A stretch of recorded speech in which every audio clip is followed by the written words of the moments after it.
এই ভিডিওতে আপনারা যে একটি গরুর পাল দেখতে পাচ্ছেন তাকে বলা হয় সাধারণত ইয়াক, যা সাধারণত উচ্চ পর্বতমালা এবং শীত প্রধান অঞ্চলে সবথেকে বেশি দেখা যায়। এটা মূলত তিব্বত, মঙ্গোলিয়া, লাদাখ এবং হিমালয় পর্বতের পাদদেশে এরকম বিশাল বিশাল গরুর পাল অর্থাৎ ইয়াকের পাল দেখা যায়।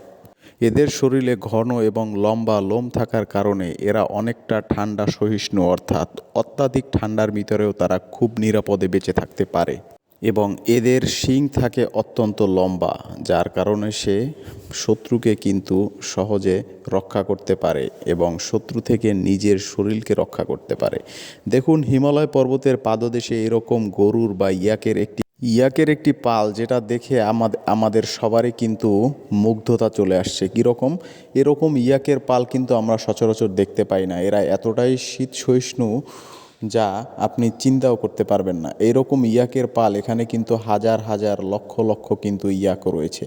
এই ইয়াকের মূল ধর্মই হচ্ছে এদের লোমগুলো অনেক মোটা।